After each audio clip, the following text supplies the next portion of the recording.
Good evening, friends. Welcome to this wonderful evening. आज हम सब यहाँ इकट्ठा हुए हैं एक थॉट प्रोवोकिंग ड्रामा देखने के लिए। इस प्ले को ऑर्गेनाइज किया है heritage of Awadh and Misba foundation ने।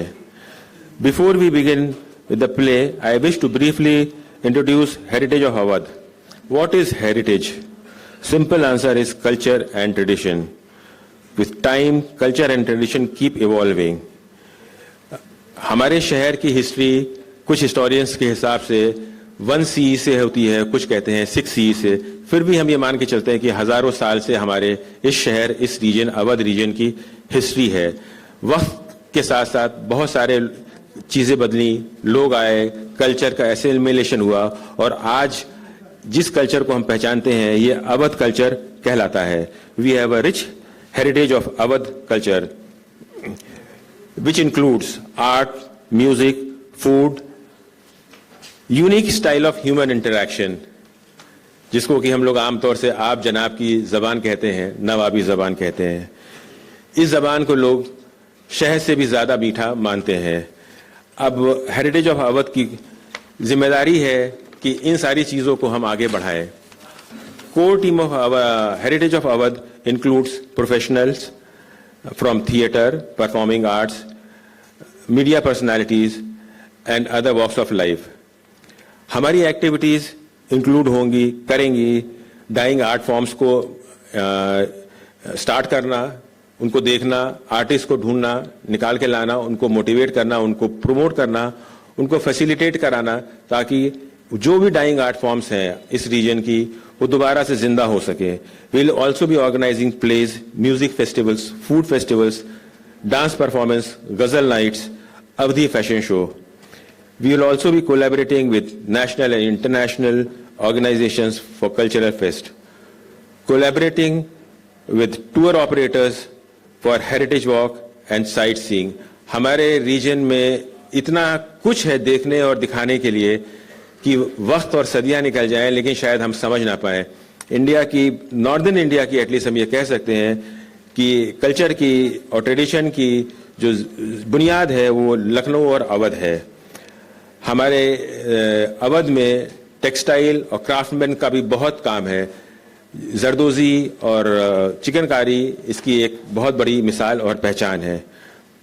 अब इससे ज्यादा वक्त ना लेते हुए I would like to invite Anjum Sahiba to give you a little brief about our play which you are going to witness today. Thank you. एक बार फिर अंजुम का आदाब, नमस्कार, सत श्री अकाल। आप सभी आए हुए हमारे मेहमानों की बहुत बहुत अभिनंदन है, वंदन है, बहुत बहुत इस्तकबाल है। यह हमारी महफिल खूबसूरत हुई है आप सबके आने से और ये खूबसूरत शाम तारीखी शाम होगी। याद करेंगे हम लोग इस खूबसूरत शाम को, क्योंकि ये लखनऊ की हसीन शाम है। इसमें आप हैं और हम हैं। साथ ही आपसे एक गुजारिश करेंगे कि आप लोग अपने मोबाइल साइलेंट मोड पे लगा दें, ताकि इस खूबसूरत शाम को हम लोग, और यकीन मानिए कि ये सफर आपके दिल में एक अनोखी छाप छोड़ेगा। तो आइए बिना देरी किए हुए आपके सामने पेश होने जा रहा है ड्रामा जो जिंदगी के बहुत करीब है, हत्या इसका उन्वान है।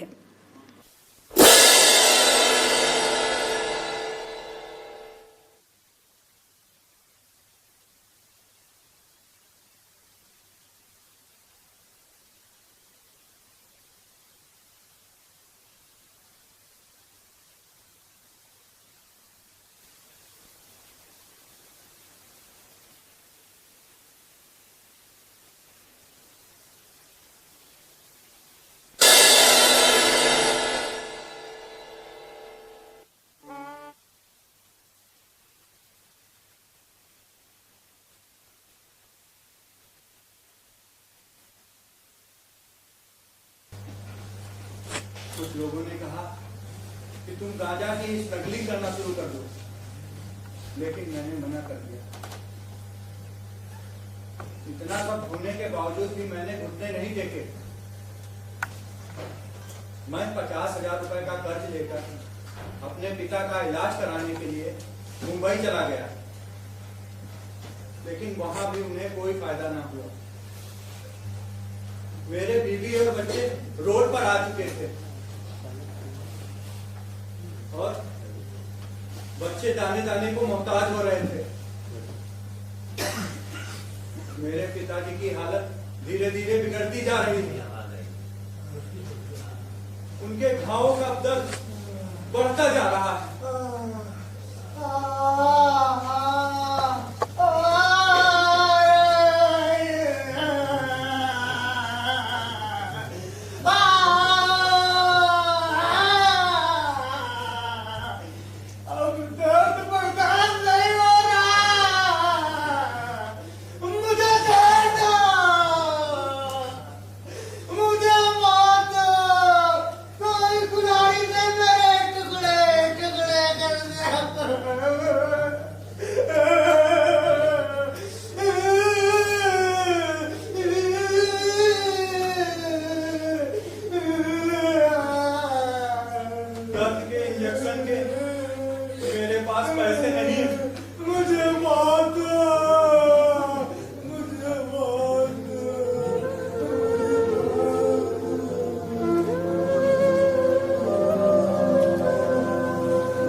वादे किए जा रहे हो, अब और महाराज नहीं, निकालो मेरे 50,000 रुपए।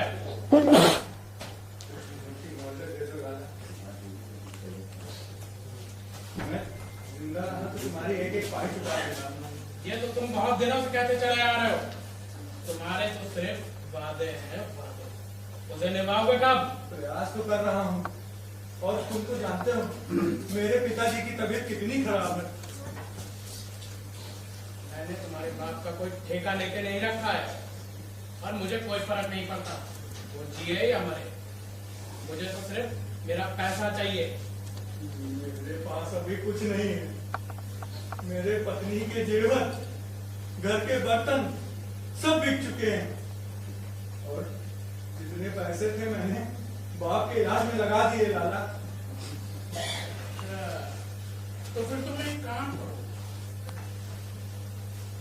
तुम ना अपनी बीवी को एक रात के लिए मेरे घर छोड़, तुम्हारा सारा का सारा कर्जा माफ। लाला!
से खून फैला है।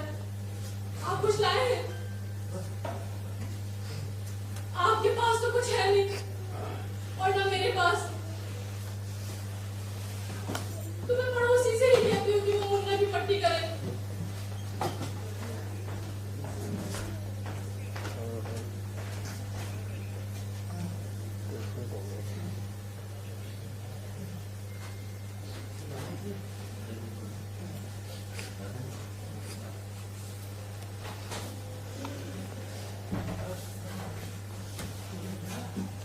आज इंजेक्शन लगेगा ना?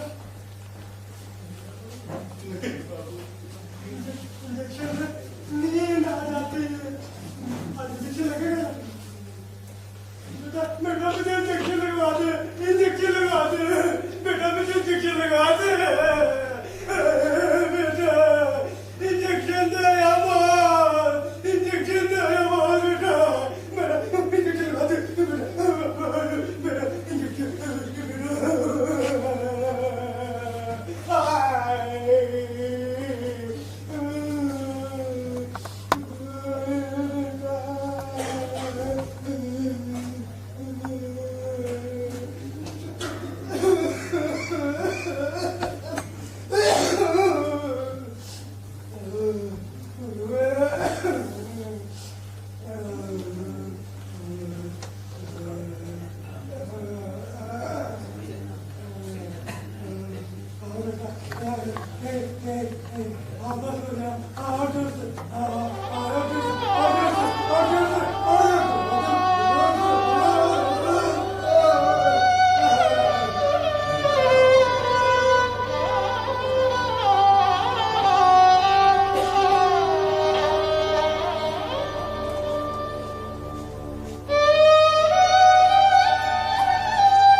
एक लाचार बेटे ने हालात से तंग आकर अपने मजबूर बाप का गला घोटकर मार दिया।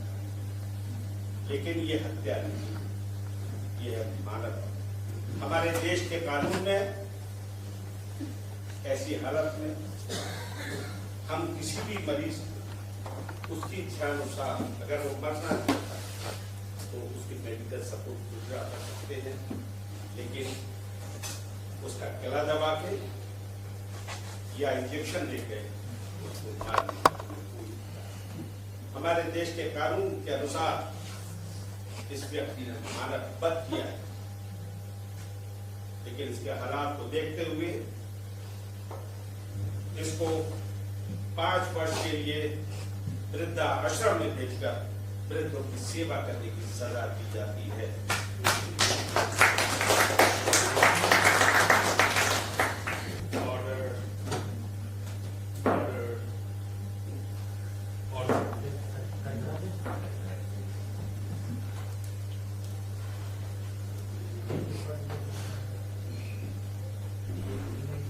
दर्शकों, ये नाटक किया था।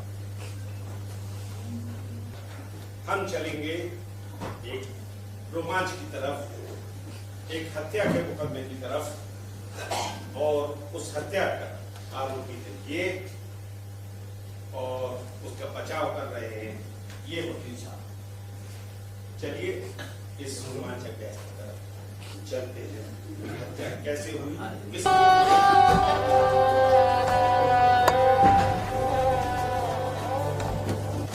हाँ, मैंने ईश्वर की हत्या की है।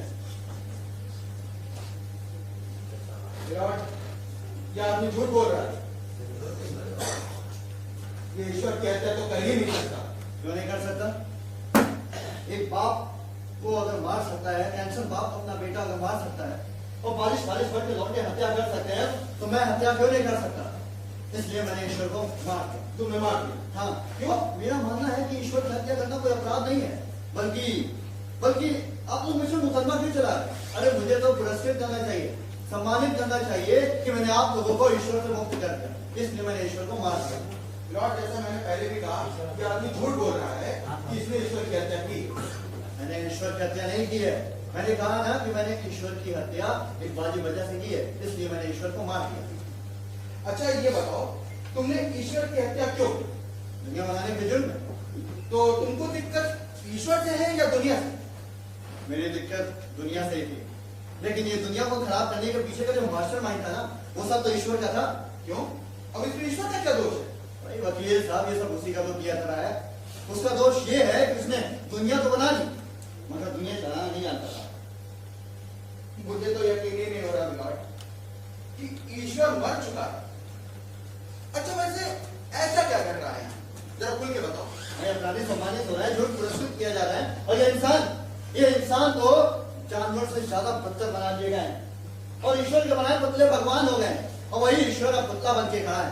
मिलाओ ये ईश्वर को मुझसे बर्दाश्त नहीं हुआ, इसलिए मैंने ईश्वर की हत्या कर दी। तुम्हारे ये सारे तर्क बेबुनियाद, लेकिन फिर भी क्या तुम अदालत को ऐसा कुछ दिखा सकते हो जिससे यह साबित हो सके कि ईश्वर अपने काम के प्रति गंभीर नहीं? बिल्कुल। बताओ। भाई उसके बनाए हुए लड़कों को देखे, जो आजकल लड़की जैसे दिखते हैं, और वो ऐसी लड़की से मोहब्बत करते हैं जो लड़का जैसी दिखती है। मजाक तो ईश्वर ने दुनिया बना कर दिया, पेट दे दिया मगर अन्न नहीं दिया, हाथ बना दिया मगर काम नहीं दिया, शौक दे दिया जरिया नहीं दिया, इसलिए मैंने उस ईश्वर को मार दिया। विराट, इसकी बात पर यकीन नहीं किया जा सकता कि इसने ईश्वर की हत्या की। आप इतने विश्वास कैसे कह सकते हैं जबकि खुद स्वीकार कर रहा है कि इसने हत्या की है? क्योंकि विराट अभी तक ईश्वर की लाश बरामद नहीं हुई। अगर इसने बाकी ईश्वर की हत्या कर दी है तो अदालत को बताए कि ईश्वर की लाश कहाँ? ईश्वर की लाश मैंने समंदर में दफना दी थी। समुद्र में क्यों फेंक दिया? लाश में क्यों मतलब सॉरी जमीन में क्यों नहीं दफना किया? जमीन में? अरे जमीन में गाड़ता तो फिर मुझे डर था कि वो कहीं दोबारा उग जाता तो। अच्छा, तो समुद्र में डुबो के नष्ट कर दिया। हाँ, मैंने क्या करता मैं विस्फोटक सामग्री का। तुम जानते भी हो अगर ईश्वर की हत्या साबित हो गई तो तुम्हें फांसी के तख्ते से खुद ईश्वर भी नहीं बचा सकता। फांसी क्यों? अरे ईश्वर की हत्या क्या है? मैंने कोई हत्या मैंने कोई अपराध नहीं किया है। तुम मैंने सोचते हो कि तुमने कोई अपराध नहीं किया है ना? नहीं, तुमने हत्या की है, हत्या। ये हत्या अपराध नहीं है, तो फिर उपलब्धि है। उपलब्धि है। अच्छा, तो ये बताओ कि तुम्हारी ईश्वर से कोई खानदानी पुरानी दुश्मनी थी क्या? नहीं, मेरी ऐसी कोई बात नहीं। तो फिर मैं उससे बस आपकी असहमति था मेरा। क्यों? तुम उससे ऐसा क्या करवाना चाहते थे जो उसे मंजूर नहीं? मैं उसे त्याग पत्र चाहता था, क्या पत्र? क्यों? क्योंकि वो अपने पद के लायक नहीं था। भाई विराट ये आदमी पागल है। पागल मैं नहीं, पागल वो ईश्वर है। पागल उसने इस दुनिया वाले को बना दिया। तो तुम पागल नहीं? नहीं साबित करो। विराट, अगर मैं पागल होता ना तो मैं उसका भक्त हो जाता, हत्यारा नहीं। तो लेकिन मैं ये समझ नहीं पाया कि तुमको ईश्वर का त्याग पत्र क्यों चाहिए था? जरा खुल के बताओ। मैंने अभी तो आपको बताया कि वो अपने पद के उपयुक्त नहीं था, उसका कोई भी काम में मन नहीं लगता, कोई भी काम वो ढंग से करता नहीं था, इसलिए मैंने उस ईश्वर को मार दिया। अजीब आदमी हो तुम। अगर कोई तुमसे असलियत रखेगा तो तुम उससे मार दो। वो भी ईश्वर, वो कोई सामाजिक कार्यकर्ता तो नहीं था ना, ईश्वर था। तो आप ही बताइए ना मुझे क्या करना चाहिए था? अरे तुम्हें चाहिए था कि तुम उसे उसकी गलती से अवगत कराते, उसे सुधरने का मौका देते। अरे वो अब क्या सुधरेगा? क्यों नहीं सुधरेगा? नहीं, अरे कोई अनुभव नहीं नाम के होता ना हमें, और उससे समझाया जा सकता था, लेकिन वो तो इस पोस्ट पे वर्षों से काबिज है, और इतना एक्सपीरियंस होने के बावजूद भी अगर कोई काम अपना ढंग से नहीं कर रहा है तो उसे तो मार देना चाहिए ना। ईश्वर को कोई नहीं मार सकता। वकील साहब, वो अपना जो खून कर रहा है मिलॉर्ड, आप खुद सोचिए कि एक आदमी ईश्वर को कैसे मार सकता है? नहीं मार सकता। It's totally bullshit. क्यों नहीं मार सकता? जब वो अपने बाप को मार सकता है, जब वो अपने भाई को मार सकता है, और वो अपने प्रिय दोस्त को मार सकता है, तो ईश्वर को क्यों नहीं मार सकता? ठीक, तो ये बताओ कि तुमने ईश्वर की हत्या किस तरह की? बहुत आसानी है। मतलब जैसे जब मैं उसे दबोचने के लिए आगे बढ़ा ना, वो लगभग मर चुका था। मतलब बस उसकी इच्छा अपने सांसें चल रही थी और उसे शरीर से सड़ने की बदबू आ रही थी। जब मैंने कहा कि मैं तुम्हें मार दूंगा, तो उसने कोई प्रतिरोध भी नहीं किया, उसने कुछ नहीं कहा। अरे बल्कि वो तो बहुत बूढ़ा था, थका हुआ सा लग रहा था, ऐसा लग रहा था कि ना जाने उसके कंधे पे कितना भार जोड़। तुम होश में हो? ईश्वर के बारे में कह रहे हो कि वो लगभग मर चुका था। हाँ, लगभग मर ही चुका था। बस उसे दफनाने की जरूरत थी। और पता मिला, जब मैंने उसकी तलाशी ली ना, तो सब कुछ मिला, सब कुछ मिला, लेकिन तू सभी ईश्वर नहीं मिला, तू सभी। ऐसा कहते हुए तुम्हें जरा भी डर नहीं लगता? बहुत डर के लिए वकील साहब, अब जो हमारे अधिकारों को नष्ट करेगा, हमारे सत्तों का कत्ल करेगा और हमारी खुशियों को कुचलेगा, वो मार दिया जाएगा। नरक में जाओगे, नरक में। अभी क्या स्वर्ग में हूँ?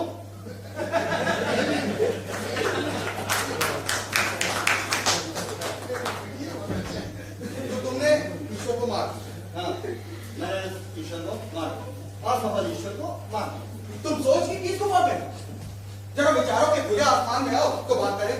वकील साहब जहाँ आप खड़े वहीं तो मैं भी खड़ा हूँ। विचारों के खुले आसमान में पूछिए ना जो पूछना चाह रहा है। तो ठीक, अदालत को ये बताओ कि तुम आस्तिक हो कि नास्तिक? मैं 100% आस्तिक हूँ। कोई सबूत? हाँ, सबूत ये है कि मैंने ईश्वर को मारा है। और ईश्वर की हत्या कोई नास्तिक आदमी तो करेगा, वो आस्तिक ही करेगा। क्यों नास्तिक क्यों नहीं मार सकता? अरे नहीं मार सकता तो नहीं मार सकता भाई, जिसको कोई ईश्वर की उम्मीद ही नहीं होगा वो क्यों मारेगा उसे? अच्छा, तो लेकिन ये भी तो हो सकता है ना कि नास्तिक ईश्वर की मौत पर खुश जरूर हो। नहीं, क्यों खुश होगा? अरे भाई, ईश्वर मर गया तो नास्तिक की दुकान नहीं बंद हो जाएगी। नास्तिक की दुकान पे ईश्वर एकदम स्टॉक की तरह होता है। अच्छा, अगर ये बात मान भी लिया जाए कि तुमने ईश्वर की हत्या की, तो ये काम तो तुम अकेले कर नहीं सकते। तो अदालत को बताओ कि तुम्हारी पीठ पर किस पार्टी का नाम? मैंने काम अकेले किया, किसी राजनीतिक पार्टी का मुझे कोई हेल्प करने की जरूरत नहीं पड़ी। और एक बात बताइए, कोई भी राजनीतिक पार्टी ईश्वर को क्यों मारेगा? क्योंकि वो तो उसे चुनाव के समय के लिए बचा के रखेगा ना, कि स्टार प्रचारक बनाए।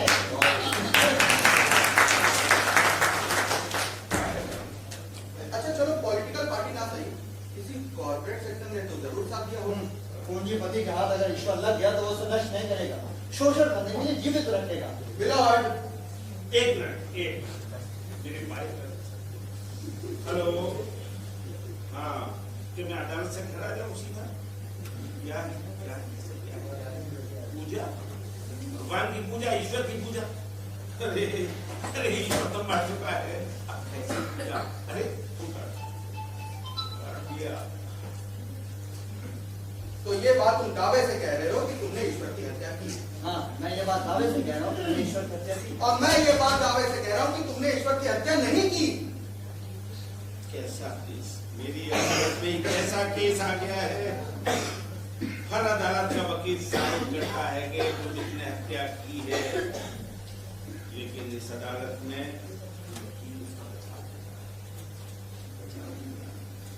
मिलॉर्ड, एक आदमी ईश्वर को कैसे मार सकता है? नहीं मार सकता। There is no chance. क्यों नहीं मार सकता भाई? क्योंकि ईश्वर निराकार है। जब ईश्वर का कोई आकार ही नहीं है तो कोई भी उसे कैसे मार सकता है? ईश्वर निराकार मिलॉर्ड, ये दुनिया द्वारा फैलाया गया सबसे बड़ा अफवाह है। ये ईश्वर निराकार है, ये दुनिया का सबसे बड़ा झूठ है। ईश्वर निराकार। तो मुझे झूठ को सच साबित कर सकते हो? बिल्कुल कर सकता हूँ। करो। आप ही लोग कहते हैं ना कि ईश्वर सब देख रहा है। हाँ, तो फिर ईश्वर के मतलब आंखें हैं, और अगर ईश्वर सब काम कर रहा है, यानी उसके दो हाथ भी हैं। ईश्वर इधर से उधर, उधर से उधर जा रहा है, मतलब उसके पैर भी हैं, और वो सबको दंड दे रहा है, इसका मतलब उसके पास बुद्धि भी है। और अगर वो ये सब कर रहा है तो इसका मतलब वो निराकार कैसे? आप बताइए। यार तुम बातों के बहुत बड़े खिलाड़ी लगते थे। एक लंबाद आदमी जिससे बातचीत में कोई हरा ही नहीं सकता, और एक ऐसे बुद्धिजीवी जिसे बहस में कोई जीत ही नहीं सकता। मिलॉर्ड, इनको भैया अपने शब्द वापस लें। मुझे बुद्धिजीवी कहा जा रहा है, इस बात से मुझे सख्त ऐतराज है। क्यों? तुम बुद्धिजीवी नहीं हो? नहीं, मैं बुद्धिजीवी नहीं हूँ। अगर मैं बुद्धिजीवी होता तो मुझे कदम कदम पर ठगा जाता, छला जाता। अरे मुझे हमेशा इस भ्रम में रहना पड़ता कि मुझे हमेशा चौकन्ना रहना है। फिलहाल इस केस में कोई दम नहीं, ये सिर्फ अदालत का बस बर्बाद करना। इस आदमी ने ईश्वर की हत्या की है, ये बात तो कोई आदमी भी नहीं मान सकता। अरे क्यों नहीं मान सकता भाई? मैंने ईश्वर की हत्या की और इसीलिए मेरे पास एक वाजिब वजह है। क्या वजह है बताओ? भाई सबसे बड़ी वजह तो ये है लॉर्ड कि ईश्वर को ईश्वर होने का घमंड है और अहंकार अच्छो गले झुकता ये तो ईश्वर है। फिलहाल अब तो मुझे लग रहा है कि आदमी सचमुच पागल है। ये ईश्वर को घमंडी कह रहा है, ईश्वर जो सारे जगत का पालनहार, उसे अहंकारी कह रहा है जिसने पूरी दुनिया बनाई। मानता हूँ वकील साहब ये दुनिया ईश्वर ने बनाई है। चलिए एक बार जाकर देखिए इस दुनिया में जरा कदम रखिए। आप तो इसी दुनिया में रहते हैं ना। ऐसा लगता है बनाया तो भगवान ने है मगर चला ईश्वर नहीं रहा है, चला कोई और ही रहा है। ना कोई प्लान है, ना कोई सोच है, ना कोई विवेक है, ना कोई ढंग, कुछ भी नहीं। अरे कोई सोच होना चाहिए, कोई प्लान होना चाहिए ईश्वर को चला अरे दुनिया को चलाने के लिए, लेकिन वो ऐसे ही चला रहा है। इसलिए मैंने उसे मार दिया, उस असफल ईश्वर को मार दिया। ठीक, तो तुम्हारे हिसाब से दुनिया का निर्माण इस तरीके से नहीं? बिल्कुल नहीं हुआ। दुनिया का निर्माण सड़क निर्माण की तरह हुआ है। अरे भाई ईश्वर एक नंबर का जिद्दी है, इतना जिद्दी कि अपने साथ किसी को काम पर भी नहीं रखता है। अरे भाई मैं बता रहा हूँ ना, किसी को काम पर नहीं रखता है। और तो और जो काम अकेले करेगा, आप ही बताइए आप क्या बताएंगे? आप जो काम अकेले करेगा उससे गड़बड़ तो होगा ही ना। गड़बड़? कैसी गड़बड़? अरे भाई गड़बड़ क्यों नहीं हो रही? जब किसान को पानी चाहिए तो पानी नहीं मिलेगा, लेकिन जब पानी नहीं चाहिए होगा तो इतनी बरसात होगी कि रुकने का नाम ही नहीं लेगा। हमें ऐसे असफल ईश्वर की जरूरत नहीं थी, इसलिए मैंने उसे मार दिया। असफल ईश्वर? हाँ असफल ईश्वर, इतना असफल कि अपने लोग टेम्पल छोड़ दिए थे, इसलिए मैंने उसे मार दिया। ये जाने थे बाप पे बाप खत्म कर दिया मैंने ईश्वर, मार दिया मैंने। उस वो मंच पर था ना, वो नीरज कंठ वाला गाया, उतार दिया मैंने उस मंच पर से। वो नीरज कंठ वाला गाया? ये तुम्हारा ईश्वर के लिए आरोप है? नहीं वकील साहब, ये तो मेरी परिभाषा है भाई। अच्छा तो ये बताओ, तुमने कभी ईश्वर को देखा? तो देखा, ये देखिए मेरी हथेली कितने हैं? हाँ। बस इधर ही करीब से मैंने ईश्वर को देखा है। अच्छा, तो दिखने में कैसा है ईश्वर? अरे एकदम टूटा फूटा डैमेज पीस। अरे ऐसा लगता है उसकी एक्सपायरी डेट सामने आ चुकी है, बिल्कुल एकदम मलगल सा। और हाँ वो बिल्कुल चल फिर भी नहीं पाता। ओहो, मतलब कहना चाह रहे हो कि वो पैदल चलता? हाँ अरे भाई आजकल तो सरपंच भी स्कॉर्पियो से चल रहे हैं और ईश्वर है कि पैदल चल रहे हैं, बताइए। पैदल? हाँ? दिलचस्प बयान है मिलॉर्ड। फिर क्या, जब मैंने उसकी बॉडी लैंग्वेज को ध्यान से ऑब्जर्व किया ना, तो मुझे ऐसा लगा कि एक्सपायरी डेट बिल्कुल नजदीक आ गई और हमें ऐसे ईश्वर की जरूरत नहीं है, इसलिए मैंने उसकी हत्या कर दी। अच्छा तो तुम्हारे हिसाब से ईश्वर को कैसा होना चाहिए? भाई ईश्वर एक अंकित शब्द है, उससे अंकित शब्द होना चाहिए, लेकिन नहीं, इसलिए खुलता वो अक्षर हो गया था। अरे भाई ईश्वर को होना चाहिए था बिल्कुल एकदम प्लान के साथ। अरे उसके पास वही नहीं था दुनिया को चलाने के लिए। क्या भाई? अरे भाई क्या कहते हैं क्या? अरे प्लान उसके बाद एकदम प्लान ही नहीं था और जिद्दी इतना है कि भाई मतलब पूछो मत, सूखा मार एक मिनट, ये जो तुम कह रहे हो इस बात पे ये साफ जाहिर हो रहा है कि तुमने ईश्वर को सिरे से ही नकार दिया, है ना? नकारता नहीं तो क्या करता भाई, क्या करता मैं उस ईश्वर का? अभी बताया तो इतना जिद्दी है कि किसी को सुनता ही नहीं है भाई। सूखा बाढ़, भूकंप, हत्या और बलात्कार जैसे चीजों का वही है उसका जिम्मेदार। हमारे अधिकारों का बेहतर इस्तेमाल करता है वो। तो इसीलिए तुमने इसलिए मैंने ईश्वर को मार दिया। मैंने जनहित में निर्णय ले लिया कि मुझे ऐसा असफल ईश्वर नहीं चाहिए, मैंने उसको पूरी तरह से नष्ट कर दिया। हमें नहीं चाहिए था ये ओल्ड मॉडल वाला ईश्वर, इसलिए मैंने उसे मार दिया। इसलिए ईश्वर को मार दिया जो हड़प्पा सभ्यता से आ रहा था, मुगल सभ्यता से आ रहा था। और बताओ आपको हिंदू सभ्यता से भी, आर्य सभ्यता से भी और आज की सभ्यता में भी यही ईश्वर है। इतना पुराना ईश्वर बाप रे बाप, इसलिए मैंने खत्म कर दिया। अरे अब नया ईश्वर हे भगवान, इसलिए क्या दुनिया बगैर ईश्वर के चल रही है? हमें तुरंत चाइना को नया ईश्वर बनाने का ऑर्डर देना चाहिए।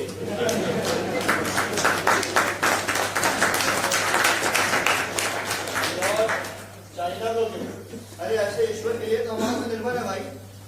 बस कुछ दिनों के बाद है, उसके बाद हमारे पास होगा एक डिजिटल ईश्वर। पैन कार्ड आधार कार्ड से लिंक होगा वो ईश्वर। कार्ड के पास उसका मोबाइल नंबर होगा। आप जब चाहे उससे चैटिंग कर सकते हैं 24/7 आवर्स। आप जब चाहे उससे अपने सवाल पूछ सकते हैं। अरे उसकी जीमेल आईडी भी होगी जो आपके पास होगी। आप जब चाहे उससे मेल भी कर सकते हैं। और अब ये ईश्वर अध्यात्म से नहीं बल्कि विज्ञान से बनेगा। ये ईश्वर अब चमत्कार नहीं, आविष्कार करेगा, आविष्कार।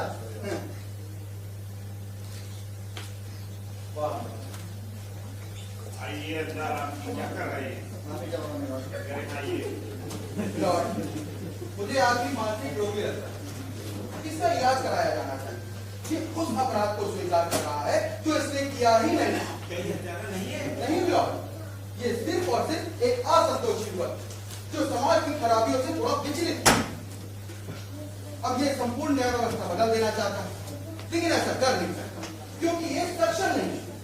इसी वजह से ये अपना मानसिक संतुलन खो बैठा है और कल्पना में वो सब कर रहा है जो ये वास्तव में कर नहीं पा रहा।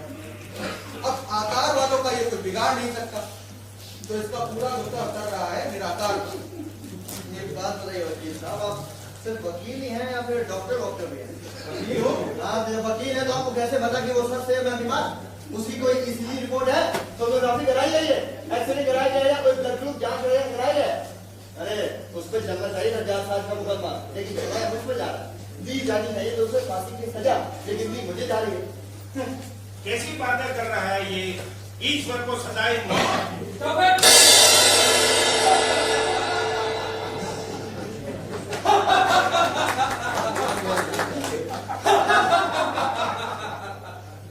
अरे क्या बकवास कर रहा है ये? ईश्वर को कोई मार नहीं सकता। अरे अभी ऑर्डर पर हम इसकी बातें सुनने आए हैं। आप कहे तो महाराज इसके प्राण अभी ले लूं? नो, अभी वेट करो, हमें आने पर इसे ले चलेंगे। इतनी देर से बकबक किया जा रहा, मुझे ईश्वर की जरूरत नहीं, मैंने ईश्वर को मार दिया। अरे जी करता है कि अभी इसके प्राण हर लूं। तो देर क्यों कर रहे महाराज? अरे अभी नहीं, अभी ऊपर वाले से डिस्कस करना है, उसके बाद इसे ले चलेंगे। Come on, follow me.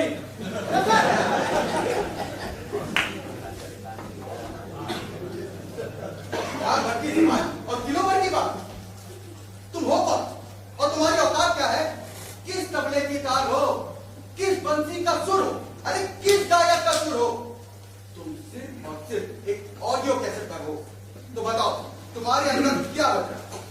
बहुत बढ़िया भाई, बहुत बढ़िया। क्या बोलते हैं आप तो, बहुत जबरदस्त बोलते हैं। अरे मैं जो आपको अपना बच्चा समझ रहा था, आप तो मेरे बाप निकले भाई। देखो, अदालत का वक्त बर्बाद मत करो। तुम ईश्वर को नहीं मार सकते, ईश्वर को कोई नहीं मार सकता। जन्म मृत्यु सब ईश्वर के हाथ की है। एक वही सर्वशक्तिमान है जो समूची सृष्टि चला रहा है। हमारी सोच के पात्र के पहनी में छेद हो गया है, छेद। उसमें कितना विचार करोगे ना, कटोरा खाली का खाली रहेगा। बात अब समझ में आ रही है। दरअसल तुम मूर्ख नहीं, बदतमीज। तुमने अपने हृदय से ईश्वर को निकाला ही नहीं और निकाल भी नहीं सकते, क्योंकि तुम्हारे हृदय के अंदर ईश्वर कभी प्रविष्ट हुआ ही नहीं। एक बार अपने हृदय में ईश्वर को बसाओ, फिर देखो कैसे तुम्हारा रूपांतर होता है। इसका मतलब वकील साहब आप ये बोल रहे हैं कि मानव हृदय में ईश्वर का होना जरूरी है? बहुत जरूरी है।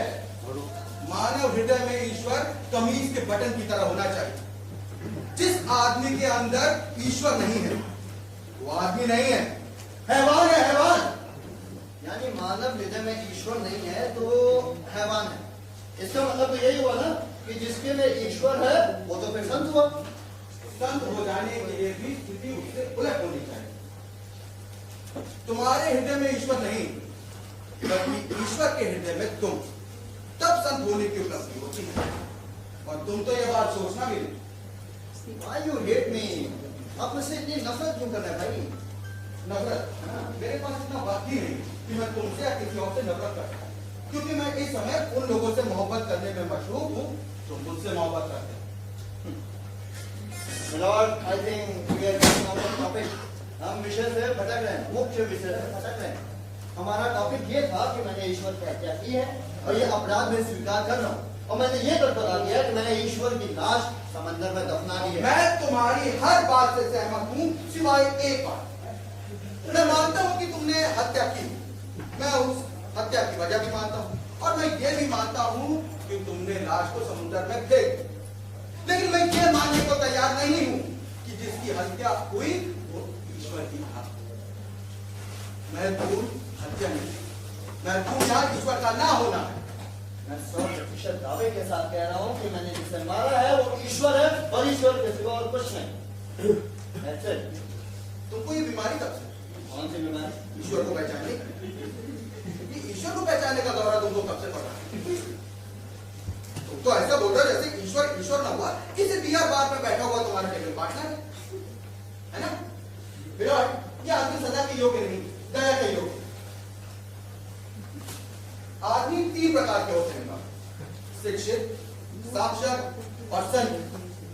शिक्षित होते तो ईश्वर को यूनिवर्सिटी समझते, साक्षर होते तो ईश्वर को मंदिर समझते, और तीसरे हो तुम संत, तो ईश्वर को अपराधी समझ रहा है और खुद को न्यायपालिका।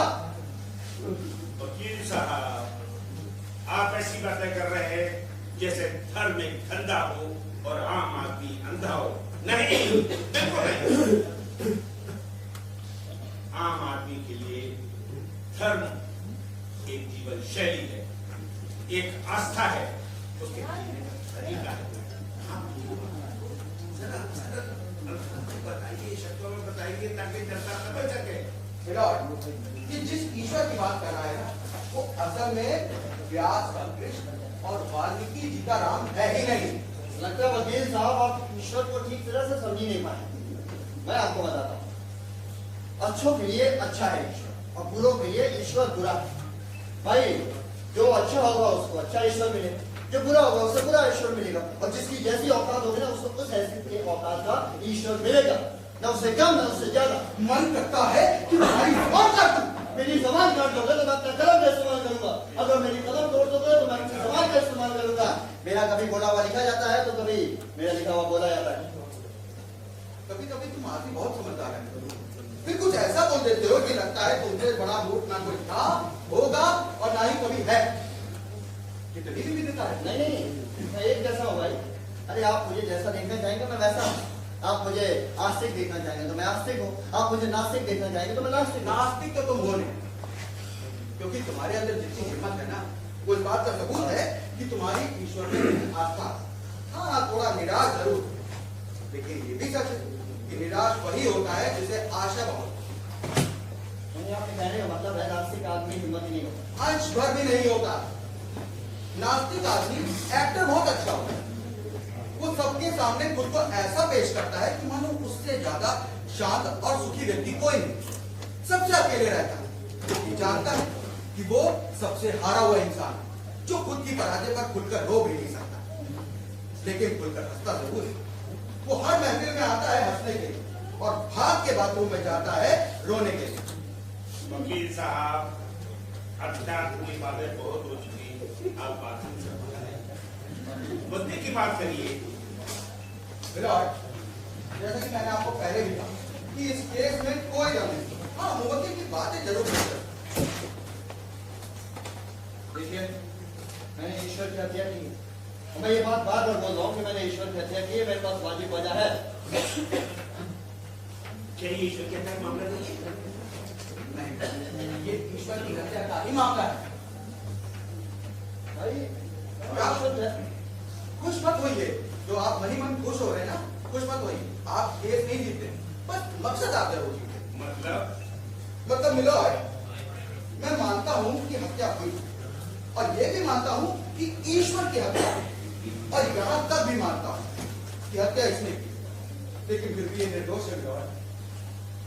वकील साहब, ये नाटक की अदालत ने मान लिया, लेकिन चलेगी तो संविधान से। ऐसा कैसे हो सकता है कि हत्या ए ने की हो और सजा बी को दे दी जाए? बिल्कुल ठीक कहा आपने विराट। हत्या अगर श्रीमान ए करे तो फांसी बी को क्यों दी? बिल्कुल सही बात। लेकिन ये भी तो हो सकता है ना विराट कि हत्या ए ने की ही ना हो, लेकिन वो ऐसा समझ रहा है कि हत्या उसी ने की। आरोपी की हत्या की बात कराना क्या? असल में ऐसी कोई हत्या हुई नहीं। हाँ, उसे अपने मुतालिक जबरदस्त गलतफहमी जरूर। मुझे गलत है। सबसे बड़ी गलतफहमी और सबसे महत्वपूर्ण बात तो यह है कि तुम्हें ईश्वर को लेकर गलतफहमी है कि वो मर नहीं सकता। जान लो, जो मर जाए वो ईश्वर नहीं हो सकता। और जिस ईश्वर की तुम बात कर रहे हो ना, वो तो कभी पैदा ही नहीं हुआ। और ऐसे ईश्वर को तो कभी पैदा होने का जरूरत ही नहीं।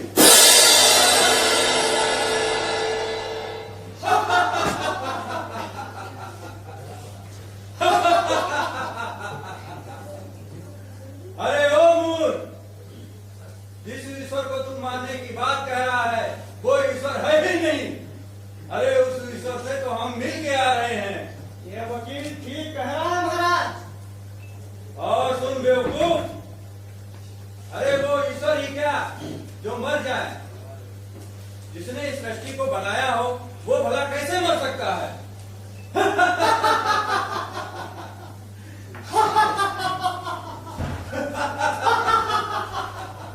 You understand? समझे?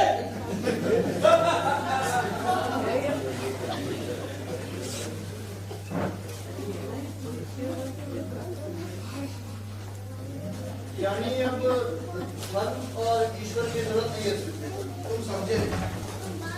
तुम्हें जिसकी हत्या की है ना, जो तुम्हारे धर्म का, अरे सॉरी, मतलब तुम्हारे धर्म का एक नकली ईश्वर, मतलब इंग्लिश में कहूँ तो डुप्लीकेट गॉड।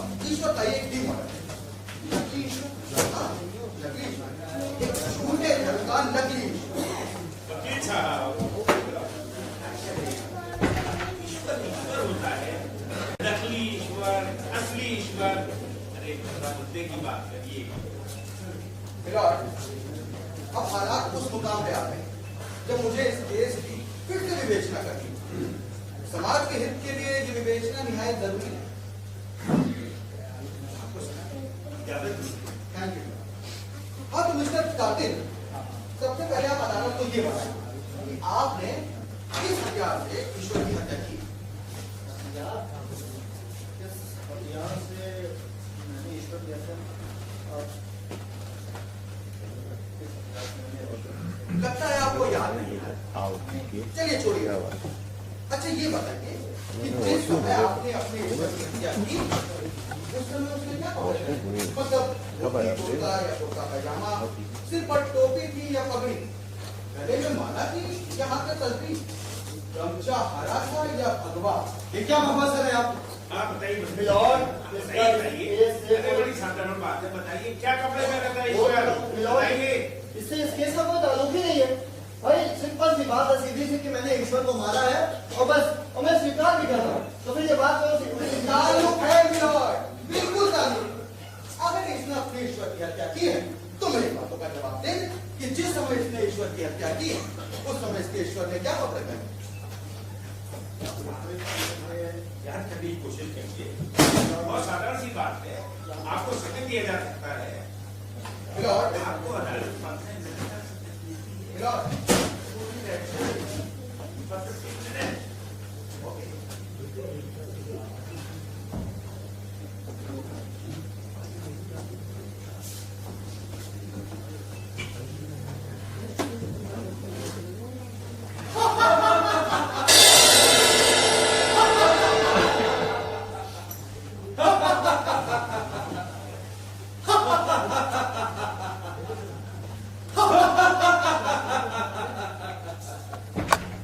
अरे सुनो, हमारी लिस्ट में कोई ईश्वर नाम का है तो नहीं जिसके हम लोगों ने प्राण हर लिए हो?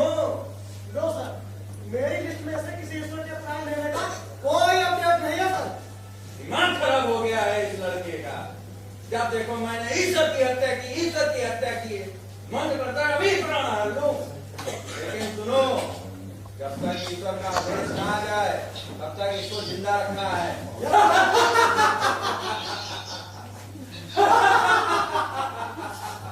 Court resume. हाँ, तो मिस्टर आरोपी, आपको कुछ याद आया? नहीं, मुझे कुछ याद नहीं आ रहा है। मिलॉर्ड, इनको कितना भी समय दे दिया जाए इनको याद आएगा ही नहीं। ना तो इनको ये याद आएगा कि इनके ईश्वर ने क्या कपड़े पहने थे, जैसा कि मैंने पहले आपसे कहा, और ना ही ये याद आएगा कि इनका हथियार कौन सा था जिससे इन्होंने ईश्वर की हत्या की।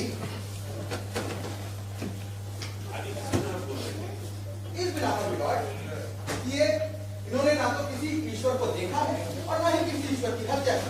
ये जिसे ईश्वर समझ रहे हैं असल में वो एक धोखा है। नकली धर्म के असली ठेकेदारों ने अपने अपने ईश्वर निर्माण कर लिए हैं। समूचा धर्म दलालों की चपेट में आ गया है। इन लोगों ने बड़े बड़े आश्रम खोलकर वहां अपने अपने ईश्वर स्थापित कर दिए। अब ईश्वर इंसान को बनाए तो ठीक है ना, लेकिन इंसान ईश्वर को बनाए तो इससे बाहर मजाक क्या आई हो जाए। यहाँ क्या कह रहे हैं वकील साहब? अरे पाप लगेगा, पाप आपको। कोई पाप नहीं लगेगा। कुछ चालाक लोगों ने धर्म का कारोबार शुरू कर दिया। आस्था और विश्वास के नाम पर लाखों हजारों लोगों की भावनाओं से ये लोग खेल रहे हैं। आश्रम इनकी दुकान है, संत इनके व्यापारी और तुम जैसे भोले भंडारी इनके ग्राहक हैं। इन लोगों ने नकली ईश्वर इजाद कर लिए और एक तुम हो जो इनके नकली ईश्वर के प्रेम में पागल हुए जाते। नकली ईश्वर? पर मैंने इससे मारा तो नकली ईश्वर है। ये तो तुम अब भी नहीं। दरअसल तुम्हारी आस्था और उपासना सच्ची, खोट तुम्हारे ईश्वर है, तुमने बनाई तुम्हारी भक्ति। तुम चले ठीक थे लेकिन रास्ता तुम्हें गलत बता दिया गया। मुझे रास्ता गलत बता? और किसने? तुम्हारे पंडितों ने, पुजारियों ने, मौलवी ने और मतलब समझ तो रहे होगे ना, पादियों ने और इन सब ने। लेकिन तुम उनके थकते गए। वो चोर उचक्के तुमसे रुपया, पैसा, संपत्ति ऐंठते गए। क्या बकवास कर रहे हैं आप? ये क्या बोले जा रहे हैं? मेरे भगवान, मेरे ईश्वर का आप चोर चक्का कह रहे हैं? अरे प्रभु क्षमा करो मुझे। अब मेरी बात को समझो। मैं ये नहीं कह रहा हूं कि भगवान चोर उचक्के, बल्कि मैं ये कहना चाह रहा हूं कि कुछ चोर उचक्के हैं जो भगवान बन गए। जिस तरह से देश के दुश्मन नकली नोट बाजार में ले आते हैं ना, उसी तरह से धर्म के दुश्मन नकली ईश्वर ले रहे हैं। नकली ईश्वर? हाँ, तुमने जिसे मारा वो तुम्हारे भ्रम का एक नकली ईश्वर, और बहुत अच्छा किया जो तुमने उसे मारा। अरे ऐसे ईश्वरों का तो सामूहिक नरसंहार होना चाहिए, तभी हमारे धर्म की रक्षा हो। मैंने अपने धर्म के नकली ईश्वर को मारा है। तुम्हें तो उसे बहुत पहले ही मार देना चाहिए। और वैसे ये कोई अपराध नहीं, जैसा कि तुम कह रहे थे ना, ये उपलब्धि, ये कोई दुखद खबर नहीं बल्कि सुखद समाचार है। मैंने धर्म के नकली ईश्वर को मारा है। तुमने असल में नकली ईश्वर को भी नहीं बल्कि अपने भ्रम को मारा, और ऐसे भ्रम को तो मार ही देना चाहिए। बल्कि मैं तो कहता हूं ऐसे भ्रम को तो जन्म ही नहीं लेने देना चाहिए। अभी ऐसे हजारों ईश्वर लोगों के भ्रम में जिन्हें मारा जाना अभी बाकी है। समझ गया मैं। ये जो 5000 वर्षों से जो ईश्वर चले आ रहे हैं, उसी के साथ साथ ये झूठ, नफरत, भ्रष्टाचार भी चला आ रहा है। और ये ईश्वर की मतलब स्थापना अब मुझे समझ में आया। ये प्रेम पैदा क्यों नहीं हो रहा, ये सब मुझे अब समझ में आ रहा है।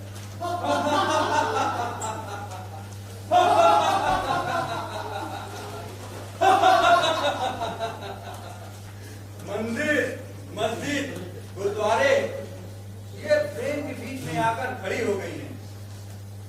इनकी वो दीवारें हैं जो प्रेम के बांध को रोक दिया है। अब हमें इन नकली ईश्वर और नकली धर्म को पृथ्वी से मुक्त कराना होगा, तभी सच्चे धर्म की स्थापना होगी। नकली धर्म नकली दवाओं की तरह घातक होता है। हमें मंदिरों से ज्यादा कारखानों की आवश्यकता है। हमें मस्जिदों से ज्यादा खेल खलिहानों की आवश्यकता है। मंदिर, मस्जिद, गुरुद्वारे अगर इसी तरह धरती पर बनते रहे तो एक दिन इंसान के रहने के लिए जगह नहीं मिलेगी, मकान बनाने के लिए जगह नहीं बचेगी। यानी अब ईश्वर और धर्म की जरूरत नहीं धरती पर है। धर्म और ईश्वर की जरूरत है। ईश्वर ना हो तो ये दुनिया क्षण भर भी नहीं चल सकती, और धर्म ना हो तो हम सब राक्षस हो जाएंगे। ये धर्म ही है जिसने हमें बचाए रखा। अब हमें भी नकली धर्म से असली धर्म को अलग करना होगा। अब कुछ जो धंधे वाले हैं उन्होंने अपने धंधे का नाम धर्म रख लिया और अपने सेल्समैन को ईश्वर का नाम दे दिया। अधर्म की इस फैक्ट्री में ईश्वर का निर्माण किया जा रहा है। जिस प्रकार से नकली नोट देश की अर्थव्यवस्था को खोखला कर देते हैं, उसी प्रकार से ये नकली ईश्वर धर्म की व्यवस्था के लिए कीमत है। इसीलिए हमें इस नकली ईश्वर को मार कर असली ईश्वर की आराधना करनी होगी, तभी हमारा बेड़ा पार हो। समझ गए? समझ रहा हूं मैं। अब धीरे धीरे मुझे समझ में आ रहा है। हमें धर्म को आत्मसात करना होगा, हमें धर्म को अपने अंदर उतारना होगा। जैसे पानी में उतरने से प्यास नहीं बुझती, इसलिए हमें पानी को अपने अंदर उतारना होगा।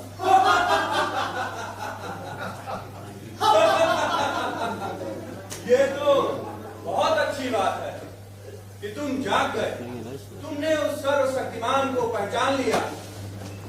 जैसे तुम भटके हो वैसे और भी लोग भटके हैं। अब ये तुम्हारा काम है कि जैसे तुम जागे हो वैसे उन्हें भी जगाओ।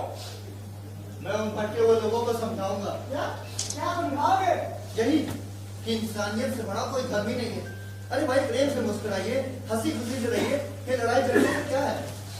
और अब मैं समझ गया कि इंसानियत के अंदर, जिसके अंदर, जिस इंसान के अंदर इंसानियत होगी, ईश्वर उसके उतने ही करीब होगा। मैं समझ गया। फिलहाल अब ये बात साफ तौर से साबित हो गई कि इसने भ्रम के ईश्वर की हत्या की और अंत में आप अपना फैसला करें कि इसे सजा दी जाए या बाइज्जत रिहा किया जाए। दर्शकों, मैंने बार बार ये कहा कि ये